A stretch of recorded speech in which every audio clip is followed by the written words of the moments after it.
Colonel বললেন, আর একটু অপেক্ষা করুন তপব্রতবাবু। আশা করি আজই এই রহস্য অ্যাডভেঞ্চারের পালা শেষ হয়ে যাবে।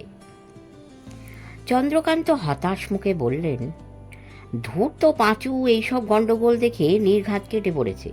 সবুজ আলোর বলটা আমার হাতছাড়া হয়ে গেল। কর্নেল মিটিমিটি হেসে বললেন, আপনার সঙ্গে তার মন্দিরের চরে অ্যাপয়েন্টমেন্ট, ভুলে যাবেন না। চিঠি লিখে আপনাকে ডেকেছে ত্রিভুবন দাস। চন্দ্রকান্ত এ কথায় একটু উৎসাহ পেলেন যেন। খাওয়ায় মন দিলেন। খাওয়ার পর দোতলায় গিয়ে ৮ নম্বর ঘরে তপব্রত ঢুকলেন। আমরা ঢুকলুম ১০ নম্বরে, আমাদের ঘরে। চন্দ্রকান্ত তার ব্যাগ খুলে কয়েকটা বীজ ঘুটে গড়নের যন্ত্র বের করে খুটখাট শব্দে চাপেই টিপতে থাকলেন। কর্নেল ইজি চেয়ারে হেলান দিয়ে চোখ বুজে চুরুট টানছেন। আমি অভ্যাস মতো ভাত ঘুমোনো তালে আছি। সেই সময় বিরক্তিকর ডোরবেলের শব্দ। কর্নেল উঠে গিয়ে দরজা খুলতেই হালদার মশাই ঢুকে দম আটকানো গলায় বলে উঠলেন, প্রচণ্ড ঝগড়া, প্রচণ্ড, প্রায় হাতাহাতির উপক্রম। পিস্তল বের করেছিল, অমনি হোসেনের লাঠির বাড়ি। কবজি ভেঙে গেছে ব্যাটার ছেলের। দৌড়ে পিঠ টান দিল। ফাঁকতালে একটা পিস্তল লাভ হয়ে গেল হরবাবু। খি খি খ্যা খ্যা করে হাসতে থাকলেন হালদার মশাই। কর্নেলও হাসলেন। তাহলে আর হোসেনের ওপর আপনার রাগ থাকা উচিত নয়। হালদার মশাই চেয়ারে ধপাস করে বসে নসি নিয়ে বললেন, না, ওকে ক্ষমা করে দিয়েছি। চন্দ্রকান্ত শুনছিলেন, বললেন, সেকেন্ড রাউন্ড ফাইট কার সঙ্গে কার? আমি বললুম, সম্ভবত পাঁচুর সঙ্গে হরবাবুর। সম্ভবত নয়, তাই। হোটেলে যাওয়ার পথে সেই হোঁতকা মোটা লোকটা পাঁচু না ফাঁচুকে দেখলুম। সেট মশাইদের বাড়ির দিকে হনন করে হেঁটে চলেছে। আরে যাওয়া হলো না হোটেলে, ফলো করলুম চুপি চুপি। বেশ খানিকটা দূরে একটা ইঁটে ডিবির ওপর থেকে নজর রাখলুম। একটু পরে হরবাবু বেরুলেন। তারপর দুজনে ঝগড়া বেঁধে গেল। খেঁকে কুকুরটাও কম যায় না, সেও পাঁচুটা ফাঁচুকে মুখ ভেঙচে যাচ্ছে, তাই গাল দিতে শুরু করলে। কর্নেল বললেন, হালদার মশাই, খবরটার জন্য অসংখ্য ধন্যবাদ। তবে এবার আপনার পেটে কিছু পড়া দরকার। নিচের ক্যান্টিনে গিয়ে দেখুন যদি কিছু মেলে। না, আমি অন্নপূর্ণা হোটেলেই যাই। মোটে তো 2:15 বাজে। ওখানে 3টে পর্যন্ত খাওয়ার ব্যবস্থা থাকি। হালদার মশাই তেতো মুখে বললেন, তবে আসল কথাটা হলো এই হোটেলে চার্জটা বড্ড বেশি। হালদার মশাই চলে গেলে আবার চোখ বুজে প্রিয় ভাত ঘুমানোর চেষ্টা করল। তারপর যে ঠিকই ঘুমিয়ে পড়েছিলুম তাতে সন্দেহ নেই। ঘুম ভাঙল কর্নেলের ডাকে।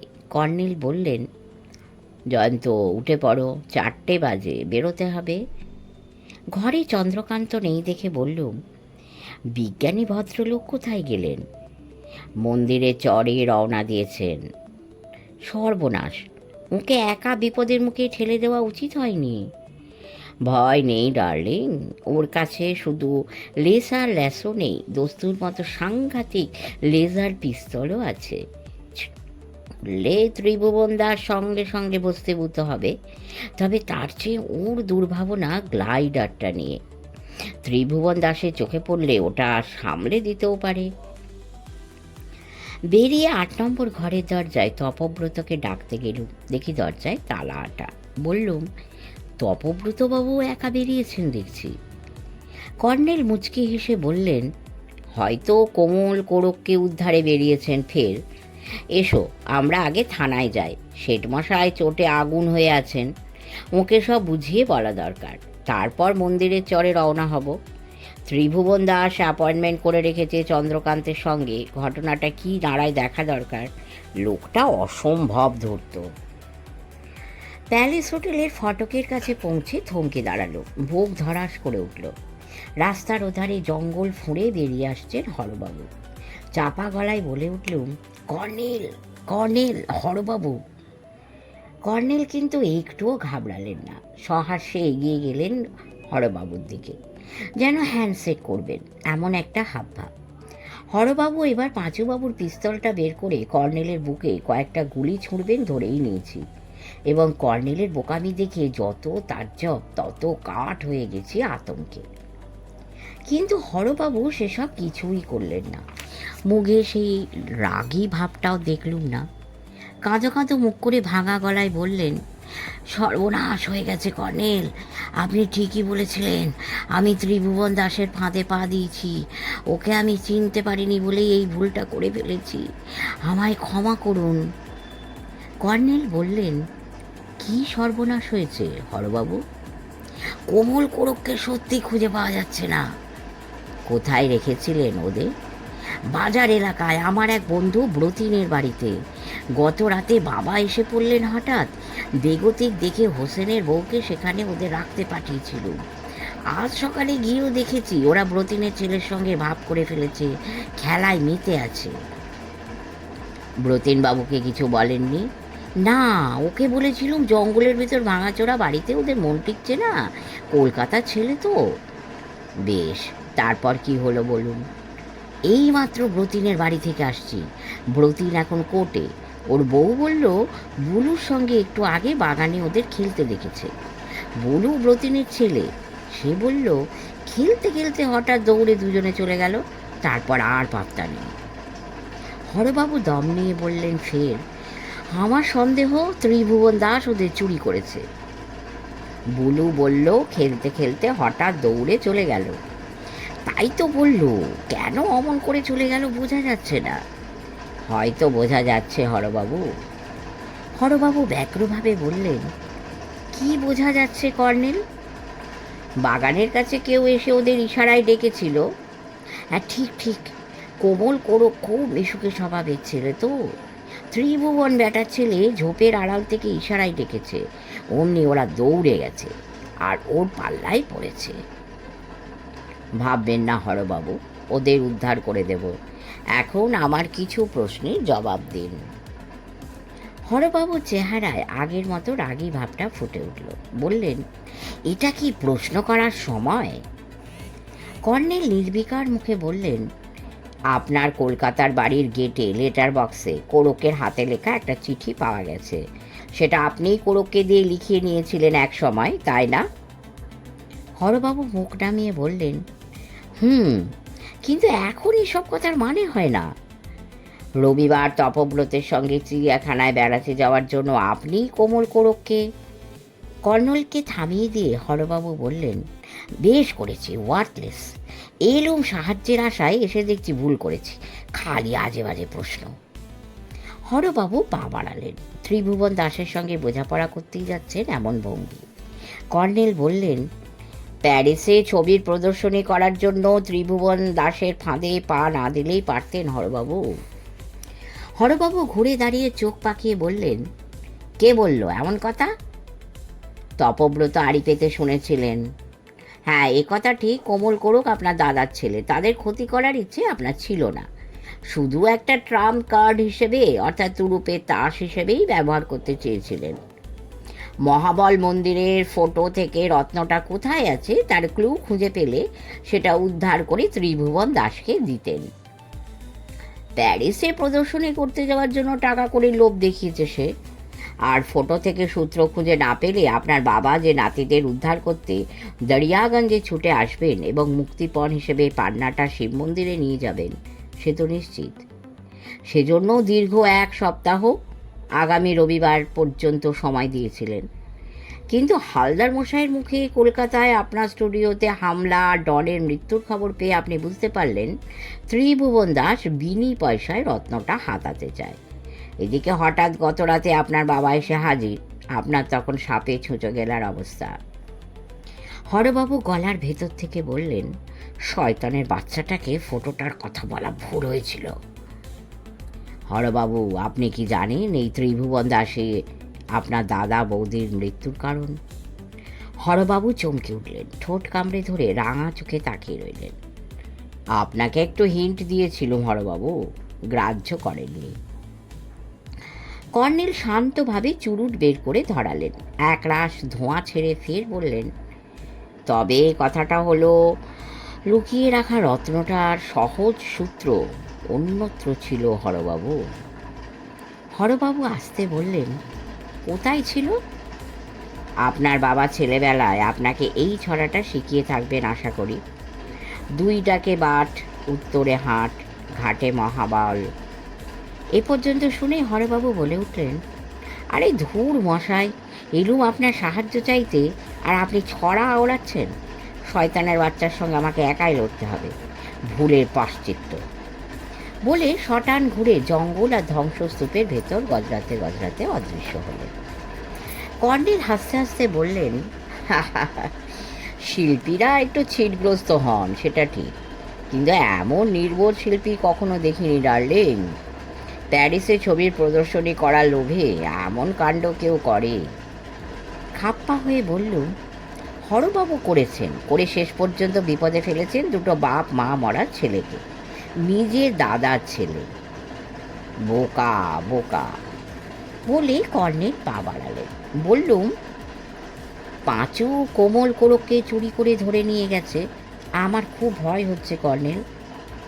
কর্নেল আমার কথায় কান দিলেন না, বললেন, এসো থানায় গিয়ে শেঠ মশাই আর গোবিন্দ পালোয়ানের কি অবস্থা হলো দেখা যাক। রাস্তায় একটা সাইকেল রিক্সা পাওয়া গেল। আমরা থানার দিকে চলল। বাজার এলাকা ছাড়িয়ে গিয়ে থানা।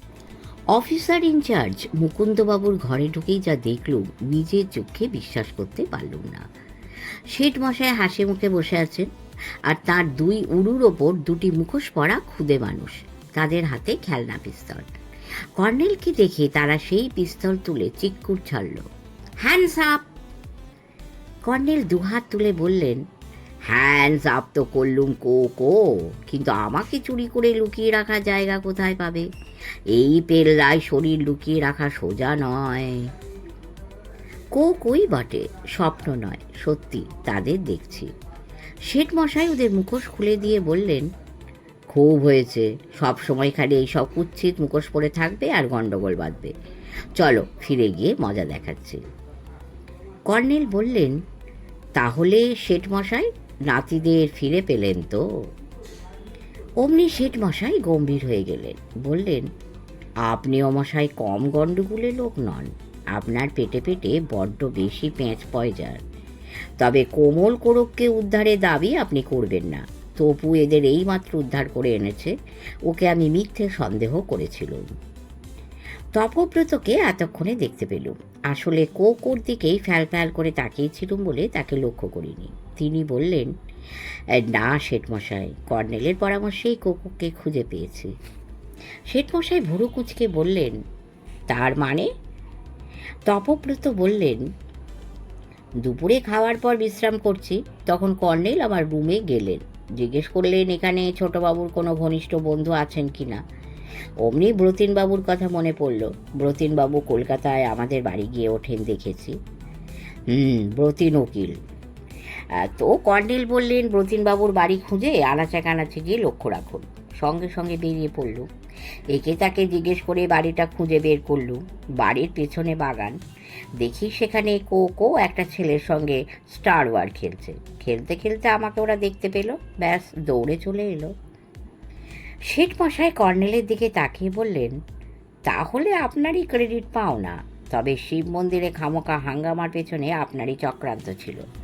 জানেনই তো গোবিন্দটা যা গোয়ার। সবই আপনার নিরাপত্তার জন্য শেঠ মশাই।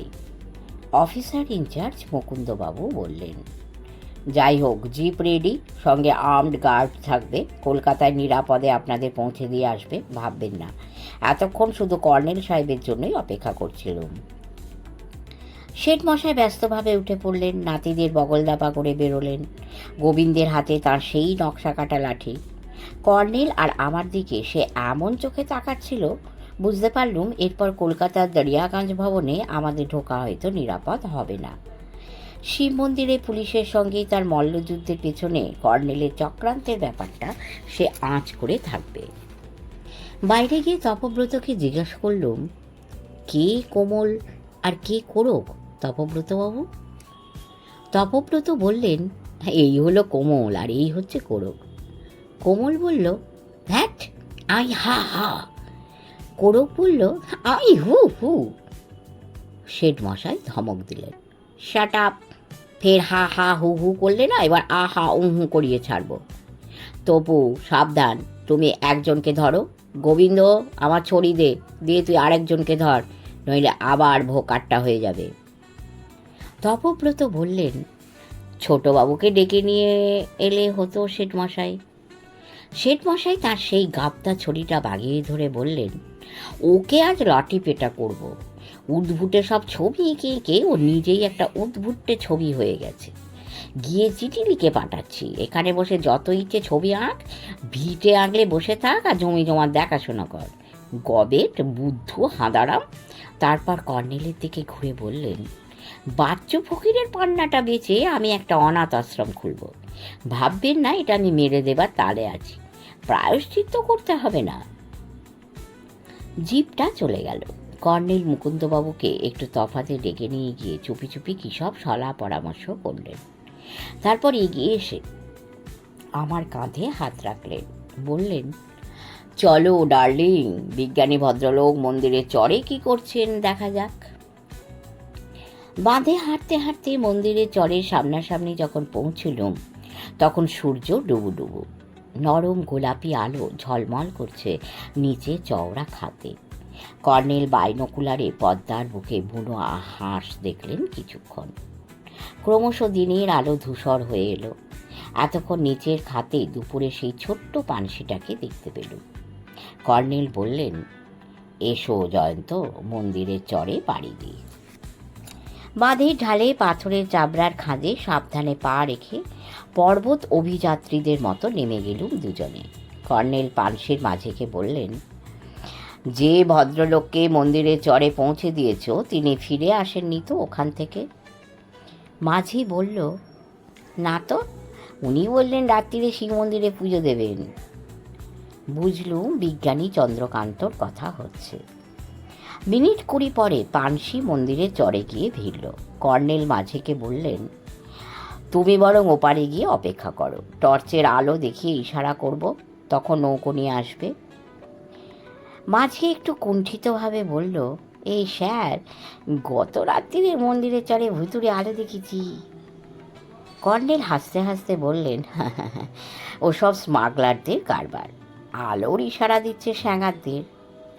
মাঝি বলল, আগে কেউ কেউ তা বলছে বটে, তবে বলা যায় না কিছু, এই চরে ভূত আছে। তাও সত্যি স্যার, বাবার কাছে শুনেছি। কর্নেল তার হাতে একটা 10 টাকার নোট গুঁজে দিয়ে তাকে চুপ করিয়ে দিলেন। বললেন, মোটা বকশিস পাবে, নাও, শিগগির ওপারে চলে যাও। পুলিশের চোখে পড়লে তোমাকে সন্দেহ করবে, বুঝতে পারছো না? মাঝি দ্রুত নৌকার মুখ ঘুরিয়ে ওপারে পাড়ি জমাল। বুঝলুম লোকটা আমাদেরই হয়তো স্মাগলার ভাবল। কর্নেল বললেন, চুপ আর স্পিকটি নট। মন্দিরের চরে গাছপালার ভেতর এখনই জমাট আঁধার ঘনিয়েছে, তবে পাখিদের তুল কালাম চেঁচামেচি থামেনি। কর্নেল অন্ধকারে দেখতে পান এটা সত্যি, তবে আমাকে বার কত আছাড় খেতে হলো। কিছুক্ষণ পরে একটা খোলা জায়গায় পৌঁছল। কর্নেল একটা ঝোপের পাশে আমাকে টেনে বসিয়ে দিলেন, নিজেও বসলেন। চোখে অন্ধকার মেখে যাচ্ছে ক্রমশ, কিছু দেখতে পাচ্ছি না। একটু পরে হেরে গলায় কেউ গেয়ে উঠল, আজ জ্যোৎস্না রাতে সবাই গেছে বনে।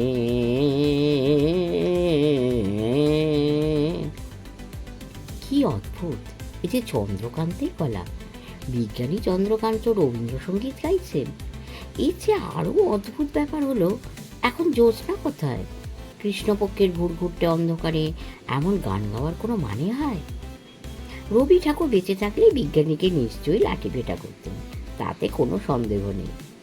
চন্দ্রকান্তকে পাঁচও কিছু খাইয়ে পাগল করে যায়নি তো? কর্নেল চিমটি কাটলেন। কর্নেলের পাল্টা চিমটি কেটে আমাকে ধমক দিলেন, আবছা দেখা যাচ্ছে। বিজ্ঞানী পাইচারি করছেন আর সমানে গাইছেন, জ্যোৎস্না রাতে সবাই গেছে বনে। একটু পরে কেউ বলে উঠল, হ্যালো চাঁদু, এসে গেছে তাহলে? গান থামিয়ে চন্দ্রকান্ত বললেন, ওয়েলকাম পাঁচু, কনগ্রাচুলেশন। তুমি যে কসমিক রেডিও অ্যাক্টিভ রে কেন্দ্রীভূত করে সবুজ আলোর বল তৈরি করেছো, তা আগাম আমায় জানাবে তো। খামোকা আমার বাগানে গিয়ে তাই নিয়ে লুকোচুরি খেলতে শুরু করলে। আমি কি জানি যে তুমি এই কীর্তি করে সিগন্যাল দিচ্ছ? তুমি আমাকে দেখলেই ধুন্দুকে লেলিয়ে দিতে, সেই ভয়ে তোমার মুখোমুখি হতে পারছিলুম না। যাকে কই দেখি তোমার কীর্তিকলাপ, ডেমনস্ট্রেশন দাও, তারপর কথা হবে।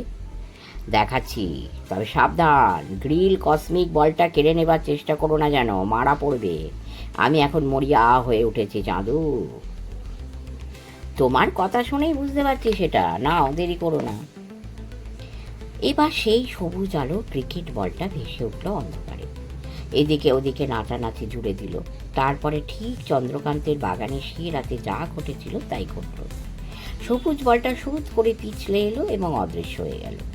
চন্দ্রকান্তের খি হাসি শুনতে পেলাম। পরক্ষণে ত্রিভুবন দাস ওরফে পাঁচুর গর্জন শুনলুম, তবে রে বিশ্বাসঘাতক। তারপরে কেউ টর্চ জ্বালল। দেখলুম চন্দ্রকান্ত এবং একটা বেঁটে ভোটকা মোটা লোক মল্লযুদ্ধ করছেন। সঙ্গে সঙ্গে হরবাবুর চিৎকার শুনলুম, হ্যান্ডস আপ! পাঁচু হকচকিয়ে গিয়ে চন্দ্রকান্তকে ছেড়ে উঠে দাঁড়ালো, দুহাত তুলে বলল, হর নাকি? তুমি আবার এর মধ্যে নাক গলাতে কেন এলে? কোমল কোড়ক কোথায় আগে বলো, নইলে তোমার পিস্তলের গুলিতে তোমারই খুলি ফুটো করে দেবো। আরে কি মুশকিল, আমি কেমন করে জানবো? ওদের তো তুমিই চুরি করে এনেছো। ততক্ষণে চন্দ্রকান্ত উঠে দাঁড়িয়ে ধুলো বালি ঝাড়ছিলেন পোশাক থেকে। এবার খপ করে পাঁচুকে পেছন থেকে ধরতে গেলেন।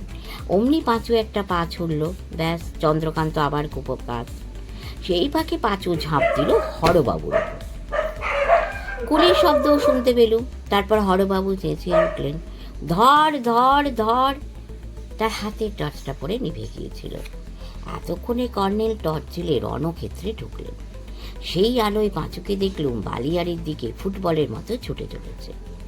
কর্নেল দৌড়ে গেলেন। চন্দ্রকান্ত, হরবাবু এবং আমিও ধর ধর বলে চেঁচাতে চেঁচাতে কর্নেলকে অনুসরণ করলুম। হরবাবু পিস্তলের সব কটা গুলি শেষ করে ফেললেন, একটাও পাঁচুর গায়ে লাগলো না। বালিয়াড়ি ঢালে পৌঁছে পাঁচু থমকে দাঁড়ালো, কারণ সামনের দিক থেকে হঠাৎ একসঙ্গে কয়েকটা টর্চের আলো এসে পড়েছে। তখন সে ডান দিকে মন নিয়ে সমতল বালির চরে দৌড়তে শুরু করল। সেই আলোগুলো যে পুলিশে, তখনই বুঝতে পারল। কেউ চেঁচিয়ে উঠল, হল্ট হল্ট, গোলি মারতে গা! একটু পরে চমকে উঠে দেখলুম পাঁচু বালির ভেতর তলিয়ে যাচ্ছে। সে দুহাত তুলে করুণ আর্তনাদ করে উঠল, বাঁচাও বাঁচাও! কর্নেল থমকে দাঁড়িয়ে গেলেন, বললেন, সর্বনাশ, চোরাবাড়িতে গিয়ে পড়েছে।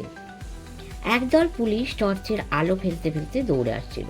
তারা আমাদের পাশে এসে থমকে দাঁড়ালো। মুকুন্দবাবু বললেন, যা, আসামি হাতছাড়া হয়ে গেল যে।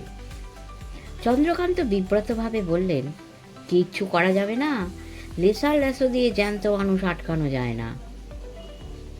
এতগুলো টর্চের আলোয় চোরাবালিতে একটা মানুষ ক্রমশ তলিয়ে গেল দেখে খুব কষ্ট হচ্ছিল। এমন ভয়ঙ্কর দৃশ্য কখনো দেখিনি। বালিগুলো নড়তে নড়তে একসময় স্থির হয়ে গেল। কর্নেল চাপা শ্বাস ফেলে দুঃখিতভাবে বললেন, আর কি? ধাতুবিজ্ঞানী ত্রিভুবন দাস তার পাপের শাস্তি পেলেন। মুকুন্দবাবু, আগামীকাল ওই বিপজ্জনক এরিয়াটা ঘিরে ফেলার ব্যবস্থা করুন। আমরা বিষণ্ণ ক্লান্ত একদল মানুষ ফিরে চললুম দরিয়াগঞ্জ শহরের দিকে। পদ্মাকে কেন যে রাক্ষসী নদী বলা হয় এতদিনে সেটা বুঝতে পারছিল।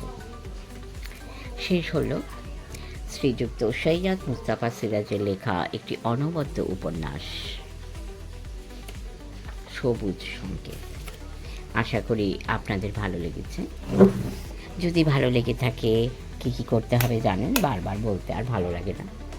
লাইক, কমেন্ট, শেয়ার এবং সাবস্ক্রাইব করবেন।